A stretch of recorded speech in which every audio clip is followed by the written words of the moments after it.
This is the shoe update that I have been waiting for years. It's got a bouncy midsole foam, a 10mm drop, and has a comfy partial knit upper. And while it's a bit on the pricey side, it's versatile, durable, and fun. It sounds a lot like what I'd want to see in a new Epic React. But this is the ASICS Nimbus Lite 3.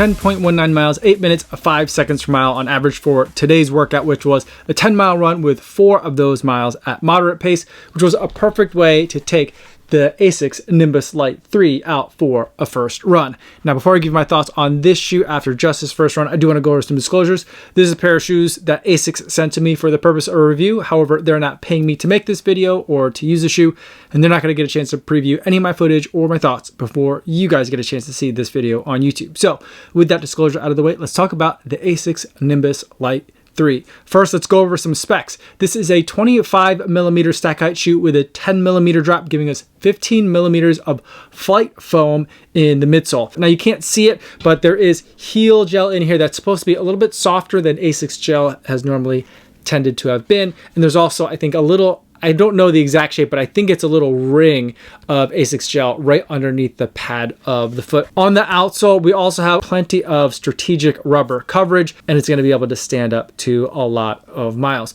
Moving to the upper, we have a stripped down upper, at least compared to the Nimbus 24, and it's an engineered mesh, which is very comfortable, very stretchy. I'm really enjoying the fit in terms of the amount of room and space there is in here. I did find it to be true to size, but there's plenty of space for all the toes in here, while also keeping a nice and snug fit.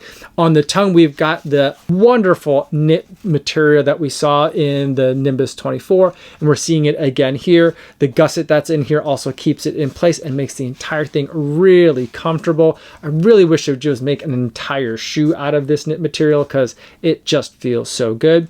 Moving towards the back and the heel cup, there is a little bit of structure. I think the back here is pretty much ported directly from the Nimbus 24. It fits really well, a nice amount of cushioned soft padding.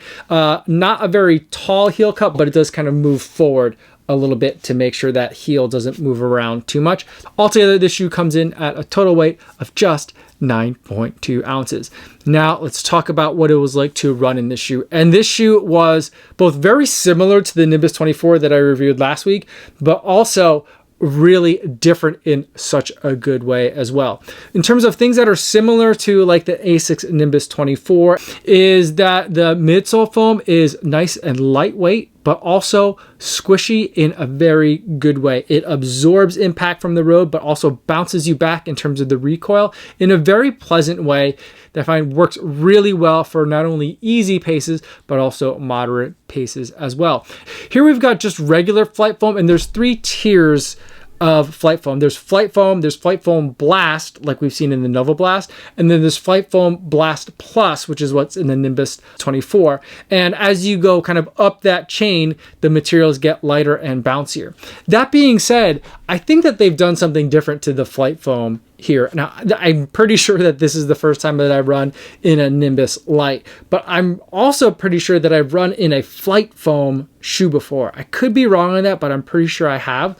And even though it's just flight foam, it's not flight foam blast, it's not flight foam blast plus, even though it's just flight foam or just flight foam, I do find that there's a lot of lightness. There's a lot of bounciness to this foam. In fact, as I was running, I had to second guess myself. I wasn't sure if the foam in the Nimbus Lite 3 and the foam in the Nimbus 24 were different. In my mind, I remembered them being different foams. And then as I was running, and I felt like I'm getting a very similar ride in both of these foams in a very good way because I love the foam that's in the Nimbus 24. The thing that I didn't love about the Nimbus 24 is the gel. And I felt like I really felt it, especially the gel that's in the forefoot in the Nimbus 24. And as I started running in the Nimbus Lite 3, I definitely felt it very prominently in the forefoot. But the good news is after about the first quarter mile or maybe half mile, it kind of mellowed out. And then all of a sudden, I really wasn't feeling, at least in an awkward way, the gel that was in the forefoot. It kind of like loosened its way into the midsole foam. And all of a sudden, I had a midsole that was really working with me very well. And I absolutely love the ride. It's squishy, but not mushy. It's bouncy, but not too firm. It's kind of like a just right foam. The other thing that I really like, and probably one of my favorite things about the Nimbus Lite 3, at least when comparing it to the Nimbus 24, is that there isn't as much of like ASICS like stuff in it. The main thing that's not in it is the truss stick system, which is kind of a plastic shank or plate that's in the Nimbus 24 that helps provide a little bit of stability, make sure that the shoe doesn't get too squirrely in terms of like torsional rotation. They've gotten rid of that for the Nimbus Lite 3, and I also think that's why they switched foams to the Flight Foam versus the Flight Foam Blast Plus, because that way they can have a little bit more of a controlled compression of the foam in a little bit of a firmer midsole foam. And I think that that compromise, that trade-off works really well. And I love the ride of the Nimbus Lite 3. I feel like I'm getting all the things that they wanted to put in the Nimbus 24 without all the things that I don't like about the Nimbus 24. And here we've just got a really fantastic shoe to run in. Couple that with the fact that I absolutely love the feel of this upper. The tongue is knit and it just feels so good. And then the engineered mesh that they're using, engineered mesh sounds boring, but it's really stretchy and it's really soft. And I think that without all the tons of overlays and other things that you might find in some other ASICS shoes, I feel like it's stripped down and it just has some very simple materials that fit my foot really well, and the whole package is very comfortable. And then there's this padding in the back, which I don't think is necessary, but I will say is comfortable back here. Like if they wanted to shed weight and get it to the 8 ounces for my men's size 9 instead of the 9.2, I feel like back here is the area I would look in first, just to reduce some weight. But as far as what they have here, I'm not going to complain too much about everything that's here because it doesn't really get in my way. It still feels like a very lightweight shoe, and it is, at the end of the day, comfortable. But it's not like a classic max cushion shoe either. In fact, it's really hard for me to consider this shoe or think of this shoe in that max cushion shoe category. It really, for me, feels like a lightweight daily trainer, even though at 9.2 ounces, it isn't the lightest of daily trainers. It feels like that way to me. It feels like that on foot. It feels like that as I'm running, that it is just a very lightweight and nimble package. In fact, I had 4 miles at marathon pace or at moderate pace for today, and I felt like the shoe was very happy to pick up the pace and get there and kind of sit at that moderate level of effort for an extended period of time.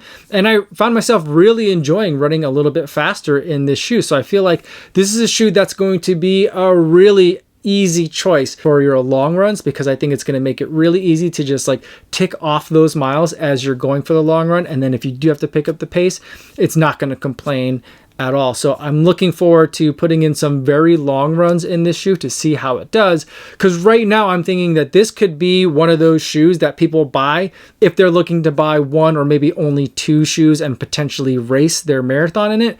I feel like this shoe has that kind of potential. I do think that this shoe has that kind of range, because even though the stack height isn't the tallest of stack heights, I do think that the foam is doing a really good job of protecting you from impact while also keeping the ride really fun and in a nice and bouncy, springy kind of way.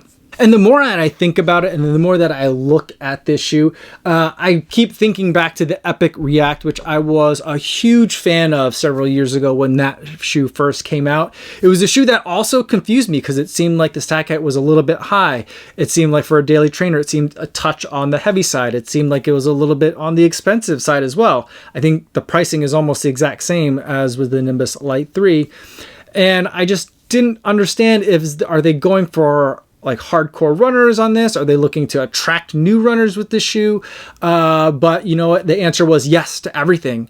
And it worked well for pretty much everybody. And I do think that the Nimbus Lite 3 like carries that kind of tradition better than any other shoe right now that I can think of that's out there. So like while there isn't an Epic React update from Nike, I think that like for those of you that are looking for that and missed that shoe, the Nimbus Lite 3 is a shoe that you should definitely be taking a look at. If this shoe isn't in my top 5 daily trainers at the end of the year, well, two things. One, I'm going to be really surprised if it isn't, because I think this shoe is definitely going to be in there. And number two, if it isn't in there, that means we've had a really good 2022, because that means that there's going to be 5 other shoes that are even better than this.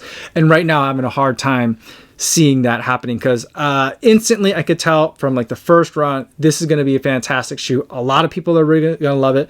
A lot of people are going to complain about the price a little bit, but they're going to get the shoe and they're going to forget about almost all of their complaints, because it's just a fun shoe. It's just an easygoing shoe, and it can deliver as well. And it's an ASICS shoe, so I do think that there's going to be a high degree of durability to it as well. So I think it's going to check a lot of boxes for a lot of people. I'm super enthusiastic about the Nimbus Lite 3. If you have any questions about the Nimbus Lite 3, feel free to put them in the comments down below. Or better yet, feel free to stop by the live stream that I do Monday through Friday right here on YouTube. I recently just split out the live streams from the regular videos on the channel. So it's on a new channel, the Kofuzi Run Club channel. I'll post a link to that in the description down below so you can find it. Some people have been having a hard time finding it, but I'll post a link down there. You can click on it, subscribe to it, at least for a little while, until that channel kind of picks up some steam, and then makes it, like YouTube makes it easier to find with search. Right now it's kind of hard to find for search, so hit that subscribe button there, and then after a little while you can unsubscribe once you're kind of regularly seeing it in your feeds, if that's something you want to do. That's a great place to ask me any questions, and I can usually answer them better than I can in the comments, because then I can get a little bit more feedback from you in terms of what's your running history, what other shoes do you have in your rotation, and things like that. So I'd love to see you guys in the chat. We got a great group over there, lots of regulars, lots of newcomers every day, so it's a really fun place. Hopefully I'll see you there. And before I go, the last thing I want to talk about today is the charity runner of the week. This week, the charity runner of the week is Kurt Owens. He's going to be running the Chicago Marathon in honor of his brother, and he's going to be raising money for the Alzheimer's Association. I've donated $100 of my money to Kurt's cause, and I would love it if you would consider donating even $1 or $2 to help Kurt reach his fundraising goal. If you'd like to be the charity runner of the week, send me an email with charity runner of the week in the subject line and send me the link to your fundraising page for your charity. The reason why I want to do this every week is so that I can help you guys to make an impact in the communities where you live, and that way we can all show the world how much runners can do when we run together as a pack. That's all I have for today, everybody. Thanks so much for making it all the way to the end of the video. Hopefully you guys are staying safe out there on your runs, and I'll see you in the next one. Yo, what's going on?